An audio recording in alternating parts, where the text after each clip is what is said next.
Hey guys, welcome back to Core City. I am Sonam.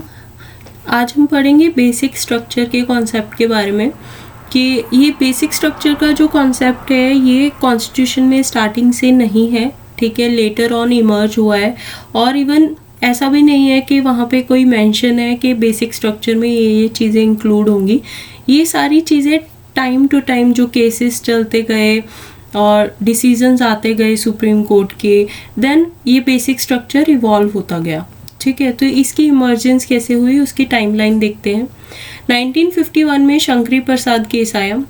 तब बोला parliament ने कि कॉन्स्टिट्यूशन के पास ये पावर है कि अंडर आर्टिकल 368 वो फंडामेंटल राइट्स को भी अमेंड कर सकता है, ठीक है। तो पूरी कंप्लीट पावर दे दी कि पार्लियामेंट के पास वो अमेंड भी कर सकता है, उसको अबॉलिश भी कर सकता है, उसको बना भी सकता है फंडामेंटल राइट्स को, ठीक है। उसके बाद आया 1967 में गोलकनाथ केस।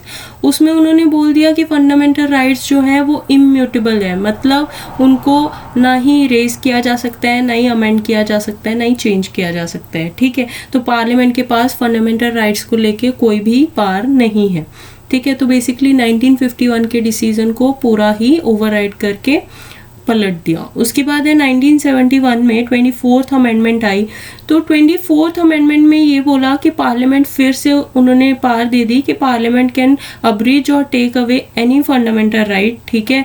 अगर उसको लिया जाता है, पार्लियामेंट उसको अबॉलिश कर देती है या अमेंड कर देती है एनी फंडामेंटल राइट को, तो कोई फंडामेंटल राइट्स की कोई वायलेशन हो रही है या कॉन्स्टिट्यूशन को फॉलो नहीं किया जा सकता, ऐसी चीज़ वायलेटिव नहीं मानी जाएगी। मतलब आर्टिकल 13 के अंडर इस लॉ को गलत नहीं माना जाएगा, ठीक है। 1973 में क्या आया, केशवानंदा भारती केस। इसको बहुत ही इंपॉर्टेंट केस है ये। में क्या हुआ कि सुप्रीम कोर्ट ने बोला कि पार्लियामेंट के पास ये पावर है कि वो किसी भी फंडामेंटल राइट्स को अब्रीच कर सकती है, टेक अवे कर सकती है, अबॉलिश कर सकती है, अमेंड कर सकती है, सारी पावर्स हैं, बट एट वन कंडीशन कि उसका बेसिक स्ट्रक्चर जो है वो मेंटेन रहना चाहिए, जो कॉन्स्टिट्यूशन की बेसिक सोल है वो मेंटेन रहनी चाहिए, ठीक है। तो बेसिक स्ट्रक्चर की डॉक्ट्रिन कहाँ से आई, केशवानंदा भारती केस में आई।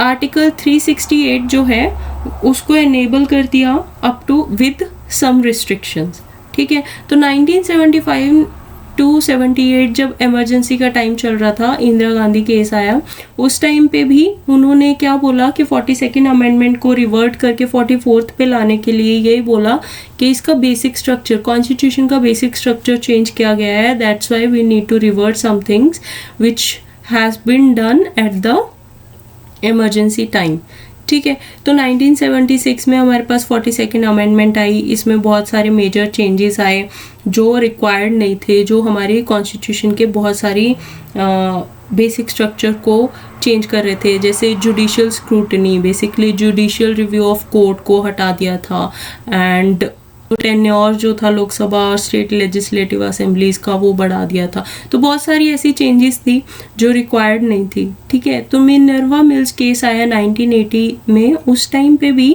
इसी चीज़ को, केशवानंदा भारती केस को दोबारा से डिस्कस किया गया और उस टाइम भी बोला कि लिमिटेड अमेंडिंग पावर्स है, basic feature of the constitution maintain रहेगा, ठीक है। उसके बाद 1981 में वामन राव केस आया, फिर डॉक्ट्रिन ऑफ बेसिक स्ट्रक्चर को फॉलो अप किया गया।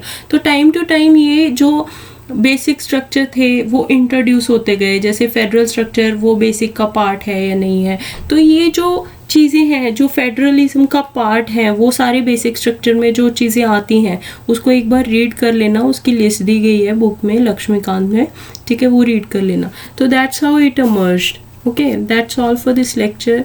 बाय।